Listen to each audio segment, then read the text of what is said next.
Cupcake Kamisama back here, and welcome to my kitchen.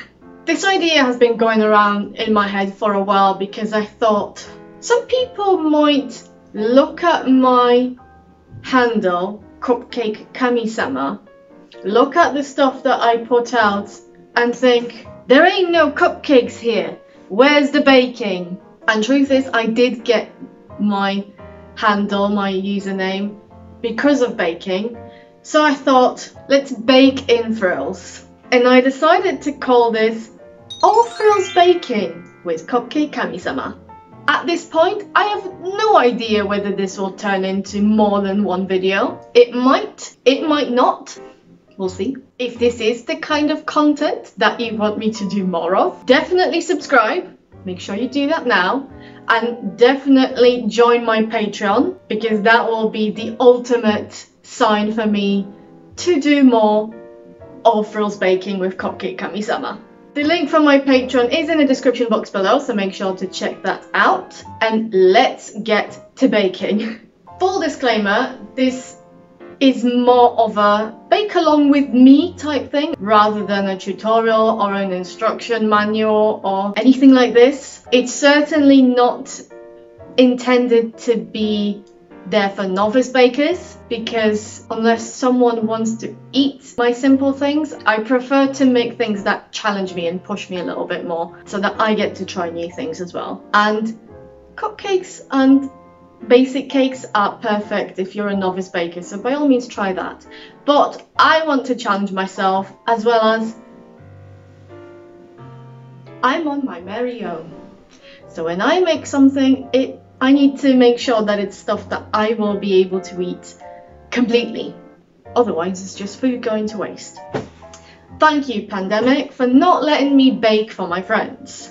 So what I'll be making today comes from this recipe book, Life is Sweet, from the Hummingbird Bakery.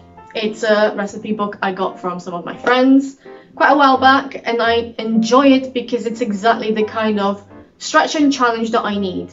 There are things that I'm comfortable doing, but also plenty of recipes and plenty of combinations that I've never tried, so I enjoy using this recipe book for fancy, more advanced kind of stuff. What I'll be making today is this cinnamon raisin swirl loaf, minus the raisins because I don't like them. What you'll need for this recipe are some eggs, some cinnamon, milk. I'm using whole milk because life is short, some plain flour, some unsalted butter, some salt, some fast action yeast, also known as dried action yeast, some caster sugar, some unflavoured oil, and whatever assortment of cooking and baking equipment that you have, like bowl, mixing spoon, a mixer if you have one, anything like this.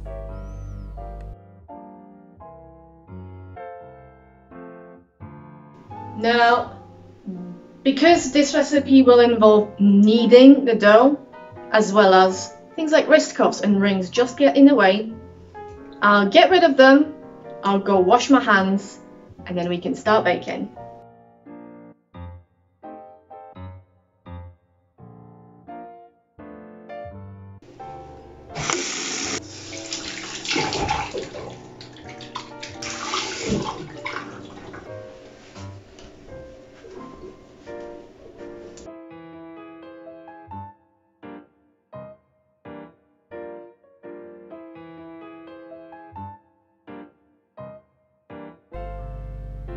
I'm starting off by warming up the milk on low heat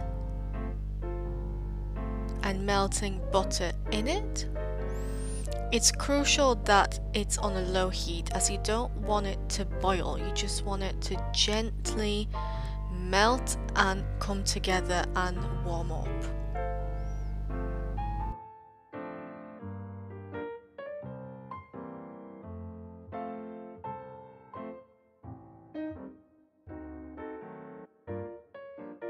You'll know when it's ready because the butter will be all melted and you'll start to see the milk begin to boil, there'll be some bubbles around the edges.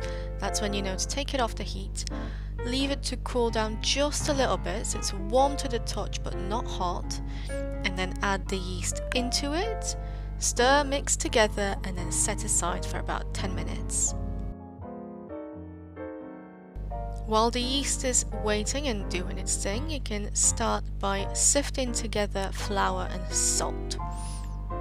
What that does is it gets rid of all the lumps of flour, so it makes it easier to incorporate later on, as well as mixes the salt into it, essentially saving on mixing it into it later, I guess. I don't know, it's just easier. Lots of recipes will tell you to do that.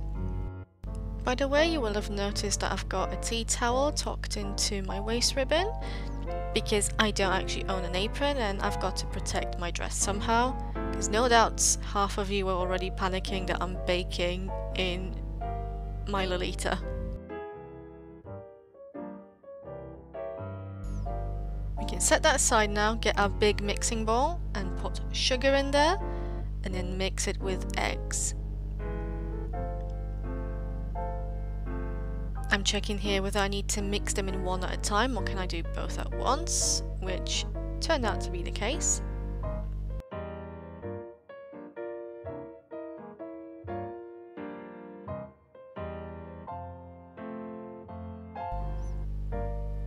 The recipe actually asks to use a mixer, either handheld or a standalone, but I don't have either, and to be honest, there's nothing stopping you from baking with just a bowl, a spoon and your hands. For this particular recipe, the eggs and sugar have to only just be incorporated, so this is in real time how long that took. For cakes, it often asks you to cream the eggs and the sugar together, but we're essentially making enriched dough, so watery mixture is fine. Then get your melted butter with milk, pour that into the eggs and sugar, and get them combined. It will be a little bit hard to tell when they actually are fully combined, but that doesn't matter as long as you've mixed it enough and you're not feeling any resistance from the sugar and it feels like a one thing, then you'll know it's ready. And then you can put in half of the flour mixture, incorporate that first,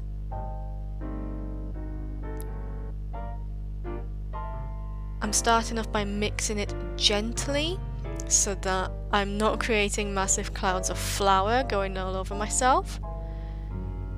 But then once it's a bit more together, then I speed up. It will be slightly lumpy at this stage, but that doesn't matter because now I need to tip in the rest of the flour.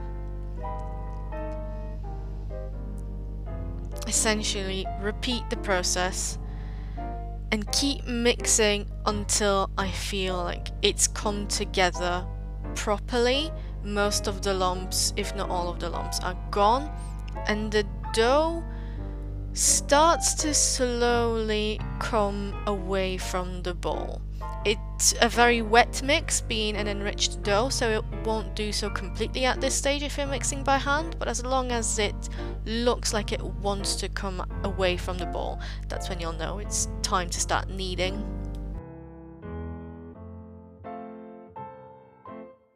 I kind of forgot that I was making enriched dough, so I've oiled the surface first like I would for bread, which is a Paul Hollywood tip.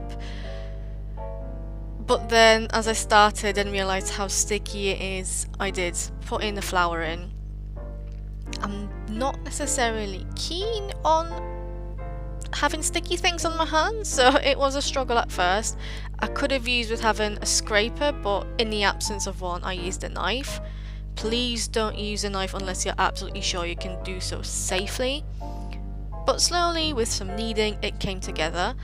Kneading itself isn't the most exciting process. It's great if you have lots of thinking or planning to do. So I started off by putting on a YouTube video, and then I actually ended up joining a meetup whilst I was kneading, so I'm turning away here.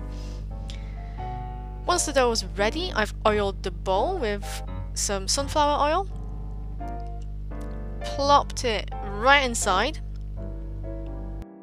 And then I covered the bowl. The recipe called for cling film, but again, that's not something I have at home, so I just cut up a freezer bag, because all that you need is something that won't let too much air through.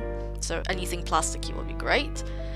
And I've put it in the warmest place inside of my house, which is the cupboard where my boiler is, to rise and prove for 2 hours.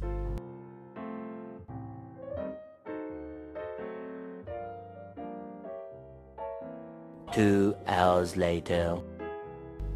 Just before taking the dough out, I've made my sugar and cinnamon mix by mixing sugar and cinnamon.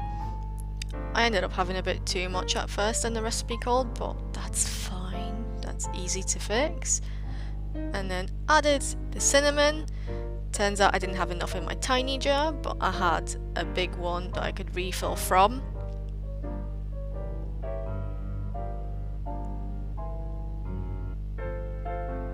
And then it's just a matter of mixing the two together. A fork is perfectly fine for this because it's all dry ingredients. I was cooking earlier, so in the residual heat of that I melted a bit of butter for later. And then it was time to get the dough out. It has risen nicely to twice its original size.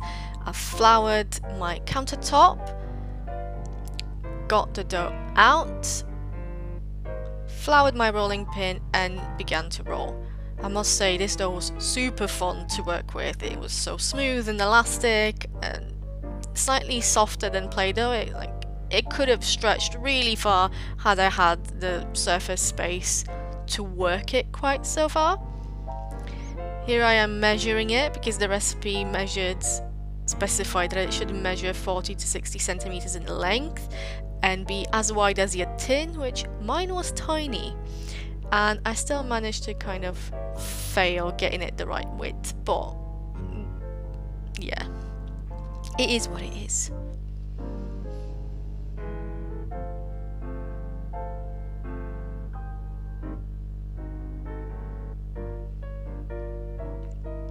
Now I'm spreading the sugar and cinnamon on top and spreading it evenly with my hands. So if you're going to do this with your hands, make sure to rinse them afterwards. Putting a bit of that melted butter on top to get the dough to stick together, and began rolling as carefully and as tightly as possible. It's important to keep it tight.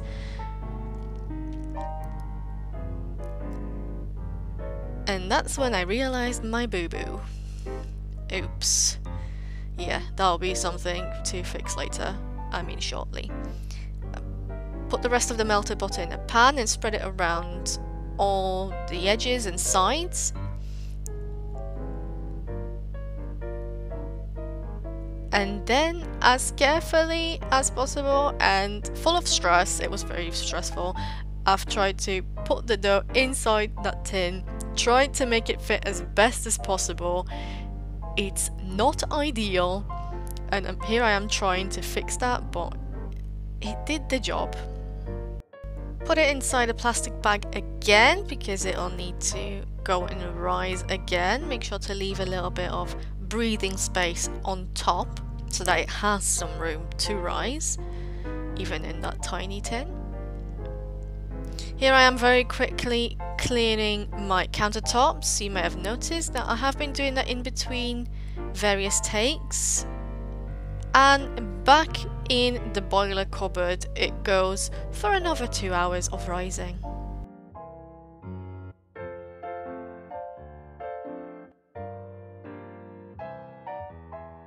Two hours later. The dough has risen again, not quite so impressively, but it's because it is quite dense inside. Yes, there's a tiny dent in there because it's not even, but hey ho. Before I did that, I actually made a bit of egg wash, which is just an egg here with a splash of milk, but you can totally just beat up an egg and use that. It's perfectly fine.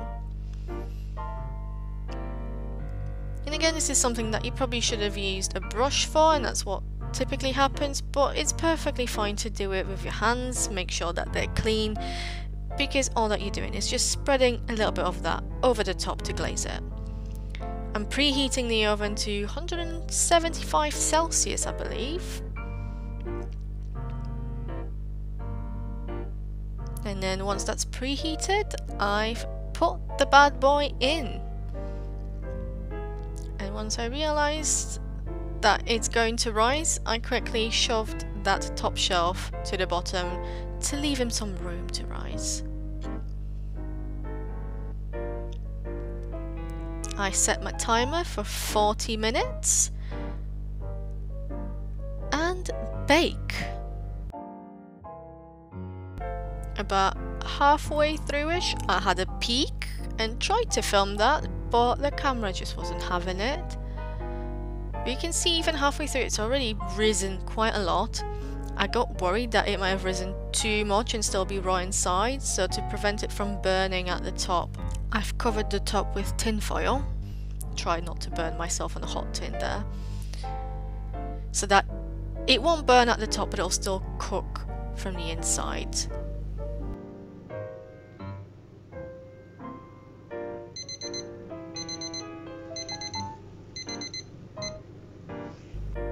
And now the boy gets to come out of the oven. Taking the foil off. I've tapped it on the top first, listen out whether it sounds hollow, which it did.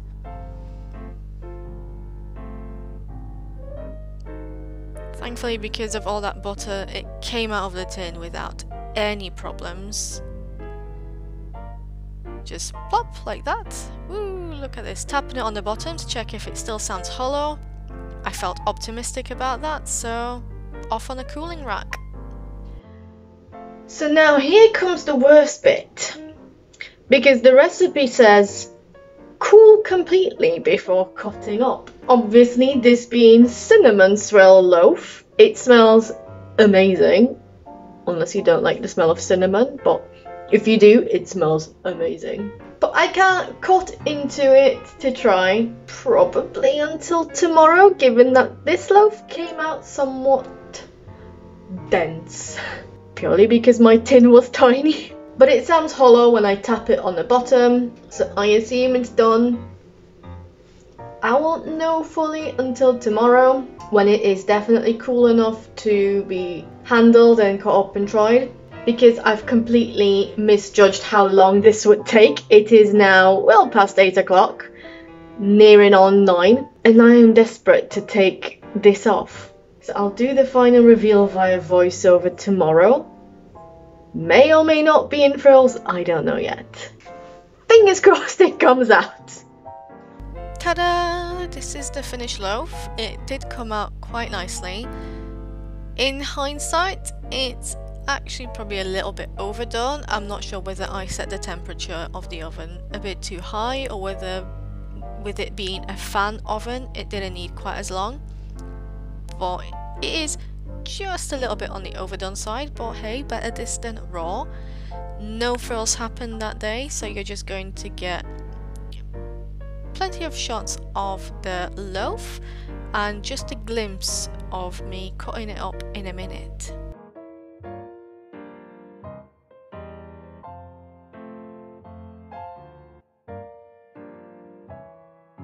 So time for the reveal. We won't know if the swirl of the swirl loaf came out until we cut it.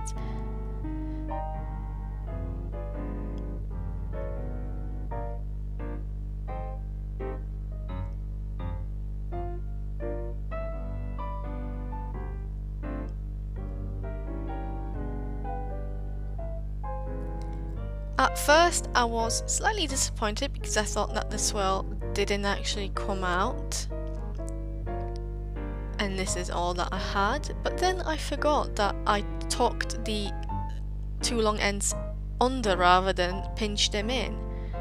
So when I cut in for another slice, ta-da! The swirl was there. I hope you've enjoyed the first installment of All Frills Baking with Cupcake Kamisama. Let me know in the comments if you have. And as always, I encourage all of you to check out my blog, which is Cupcakes and Unicorns, where you'll find more Lolita specific content rather than baking. Thank you so much and see you in the next one. Take care. Bye.